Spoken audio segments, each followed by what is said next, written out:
Hey guys, Jacob Scott, LOWRANCE product expert. Today we're out here on the water. We're going to talk about the new active imaging transducer and the amazing images that it gives you when you're using the LOWRANCE HDS Live unit, the HDS Carbon unit, and the Elite TI2 units. Don't forget, if you like this video, give us a thumbs up and don't forget to subscribe to the LOWRANCE YouTube channel so you can get this and other technical tips.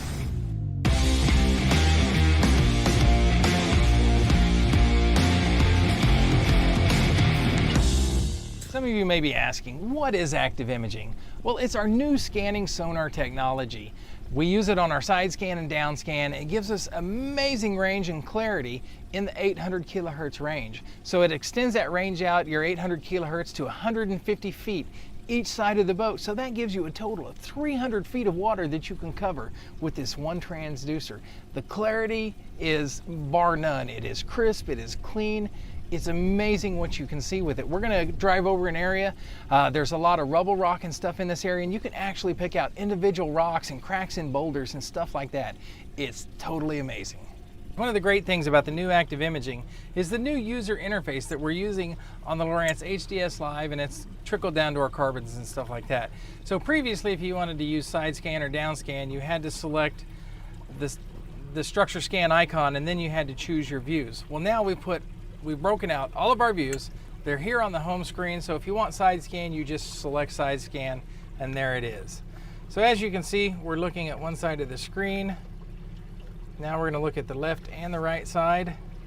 We're looking out 150 feet.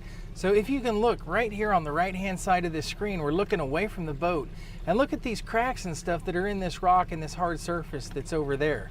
Now when you look to the left side of the boat on the screen here, you can see that rubble rock that's up there, up against the bank where it's fallen into the water and it's working its way out. But we've got a really hard bottom here all the way around. And it's really amazing. I mean, you look in here, you can see these individual rocks in this rock pile.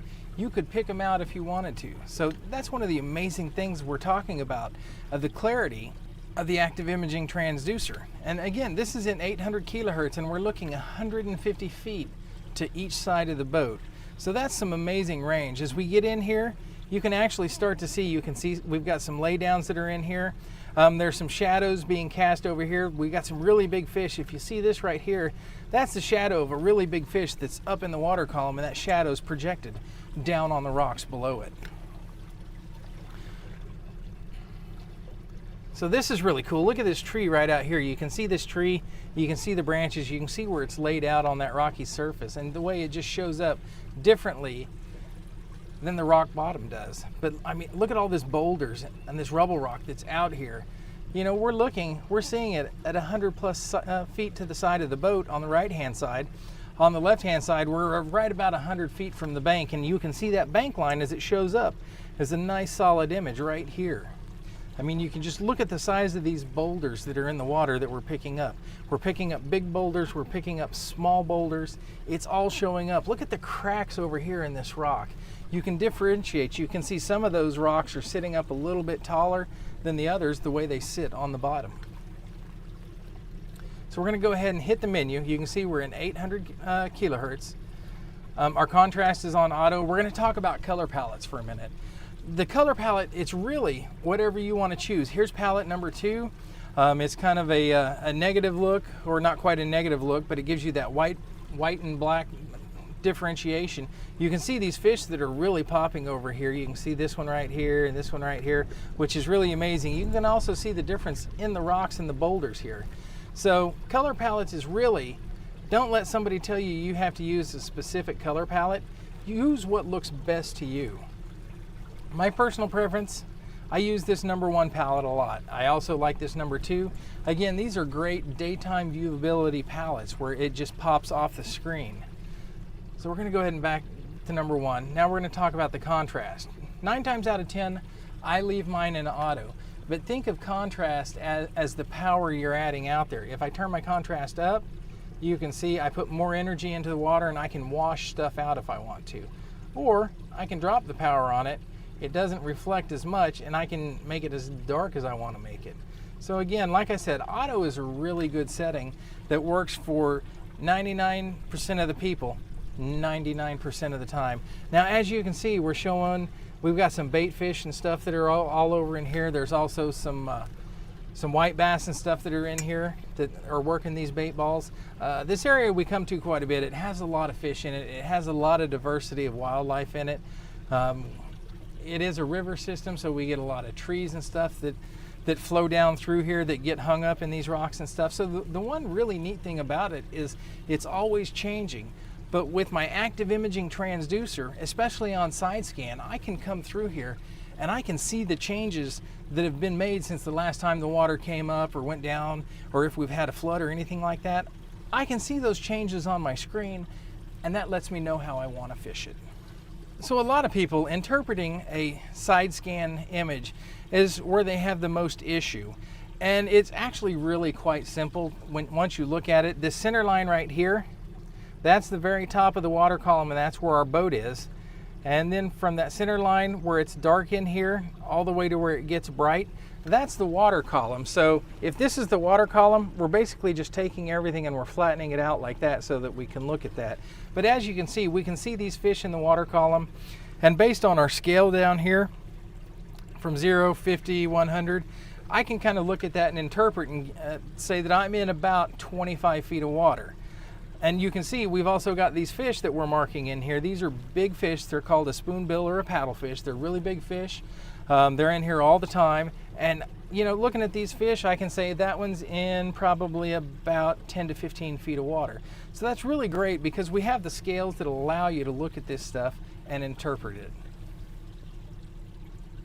Okay guys, another thing that's really, really cool about this active imaging on the side scan is with this clarity, we can see things way out to the side of the boat. And if I see like this looks like a laydown right here to me.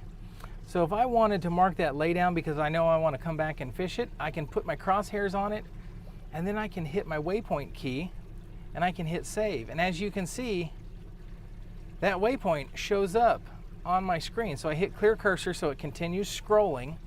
So now if I come back through here, I can hit my pages button, and if I look at my chart, there's that waypoint that I just put on the screen. So let's go ahead and go back here and look at our side scan.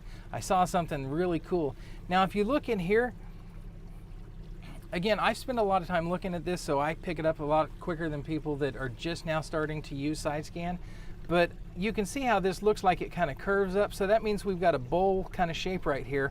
We've got a bowl shape here that's kind of curving up, and it curves up into the bank line over there. You've got a lot of boulders in here, a lot of riprap, but you've also got a little, where it's darker in here a little bit, you got kind of a softer bottom, so typically that lets me know that that's probably something that's more of a muddy, sandy type bottom. So the easy thing to remember on this is the brighter the reflection, the harder that surface is that the sonar is reflecting back from. If you look over here on the right side of the screen, this is really, really cool. You can see we have the hard bottom. You can see like some of the cracks and stuff in here. And then you can see it kind of gets really soft over here on the edges. It kind of gets a little darker and muted. And what that is that's a muddy bottom. That's basically where the river channel is over there. So it's got that nice muddy bottom from the silt and everything that flows down the river in it. But I mean, it's just awesome that you can pick out that line between the hard bottom and the soft silty bottom on this unit. Okay guys, look at this tree over here. You can see this is a tree that's on the bottom over there, and most of what we're seeing is the shadow of the tree, that really nice dark spot of it. So here's the thing to think about on this. You know, people are like, well, how high up is that sticking? If you think about it in the terms of trees and telephone poles and stuff at nighttime, if you take a flashlight and shine it on them, the higher up that light shines on that pole, the farther out that shadow goes. So you can kind of get an idea of how high up off the bottom that is by the length of the shadow. The longer the shadow, the higher up off the bottom it is. When we're talking about the shadows, and this really proves it right here, you see these shadows right here on the side? These are some big fish that are out here, and that's their shadow where it's shining on the water column. My guess is it's going to be these guys that are kind of right over here. You see a little bit wider, lighter spot, a little bit brighter. That's the fish, and you can see how far it is up off the bottom, so that casts that shadow out there a little ways from it. And that's just really amazing when you look at it. It's really cool to look at and see. So one thing that tells you when you're looking at that shadow, you can see that shadow, and a lot of times you're also going to see the fish. You can see, that kind of gives you an idea how high up off the bottom. So if my shadow is really close to my fish like that, then that fish is really close to the bottom. But when you get that separation and like your fish is up here and the shadow's down here, that really starts telling you, you know, that fish may be anywhere from 5 to 15 feet off the bottom, depending on how far he is from the shadow and how deep the water you're in. So right now we're in 26 feet of water. So when you get those shadows like that, that's probably, that fish is going to be a good at least 5 feet off the bottom. Like I was talking about fish and shadows and being up off the bottom, we're just kind of drifting with the flow of the river right now. See this fish right here? He's kind of hanging out underneath our transducer. We can see where he is in the water column here, that he's typically, I would say he's at about 15 feet deep. But look at his shadow.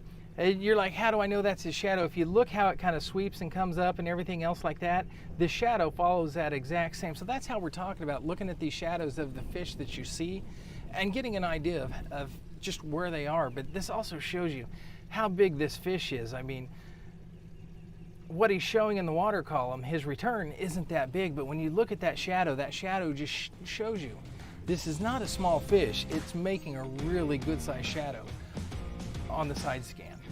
That's a little bit on how your active imaging side scan transducer works. Again, it's amazing the clarity you get, and it's amazing the range you get out of this transducer. I love this transducer. I use it all the time. So don't forget, if you like this video, give us a thumbs up, and don't forget to subscribe to the LOWRANCE YouTube channel so you can get other technical videos like this.